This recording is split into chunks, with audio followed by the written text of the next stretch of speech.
5 نام بتائے تھے۔ یہ 5 نام شاہی خاندان کے افراد کے نام تھے۔ شیخ عمران نے محمد بن سلمان کو یہ بتایا تھا کہ تمہارے خلاف بغاوت میں یہ 5 لوگ انتہائی اہم کردار ادا کریں گے۔ ذرائع یہ بھی بتاتے ہیں کہ محمد بن سلمان نے شیخ عمران کی باتوں کو بے حد سیریسلی سنا تھا اور انہوں نے اسی وقت سے اپنا ایک بیک اپ پلان تیار کر لیا تھا۔ شاید یہ وہ بیک اپ پلان ہی ہے جو محمد بن سلمان کے لیے اس مرتبہ ورک آؤٹ کر گیا اور محمد بن سلمان اور ان کے والد شاہ سلمان ایک بہت بڑی بغاوت کا شکار ہونے سے بچ گئے۔ نہ صرف خود بچ گئے بلکہ اپنی حکومت کو بھی بچا گئے۔ ان 5 اہم ترین ناموں میں سے ایک نام احمد بن عبدالعزیز کا بھی تھا، جو کہ شاہ سلمان کے سگے بھائی ہیں، محمد بن سلمان کے چچا ہیں، اور بغاوت کرنے والے انہیں سعودی عرب کا اگلا فرمان روا بنانا چاہتے تھے۔ احمد بن عبدالعزیز کا پلان یہ تھا کہ وہ محمد بن سلمان اور ان کے والد شاہ سلمان کو راستے سے ہٹا کر خود حکومت سنبھالیں گے اور اس کے بعد حرم شریف کے اندر جا کر اپنی اس نئی حکومت کا اعلان کر دیں گے۔ اسی وجہ سے حرم شریف کو کچھ دن پہلے مکمل طور پر خالی بھی کروا لیا گیا تھا۔ دوستو یہاں پر آپ کو یہ بھی بتا دوں کہ کچھ بھی اس کے ٹائم فریم کو نہیں مانتے۔ شیخ عمران کا دعویٰ یہ ہے کہ غزوہ ہند ماضی میں ہو چکی ہے۔ بر صغیر کے مسلمان خصوصاً پاکستان کے مسلمان جس غزوہ ہند کا انتظار کر رہے ہیں وہ نہیں ہونی، وہ غزوہ ہند ماضی میں ہو چکی ہے۔ شیخ عمران کا دعویٰ یہ ہے کہ جب عربوں نے بنو امیہ کے دور میں سرزمین ہند کے اوپر چڑھائی کی تو اس وقت عربوں اور سندھ کی فوجوں کے درمیان جو لڑائی ہوئی اسے ہم غزوہ ہند ہی کہیں گے۔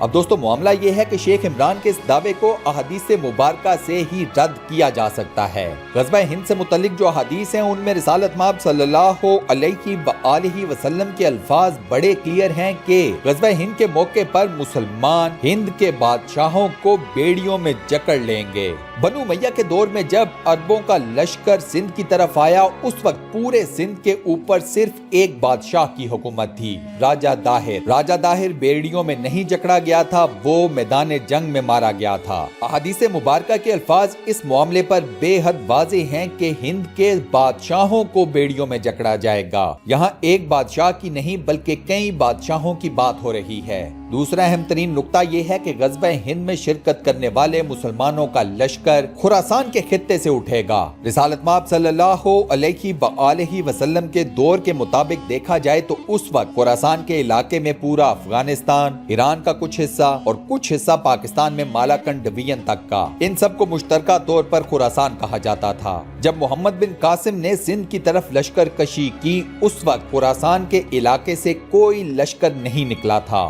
محمد بن قاسم کی سربراہی میں جس فوج نے راجہ داہر کو شکست دی وہ تمام کی تمام فوج عربوں کی تھی۔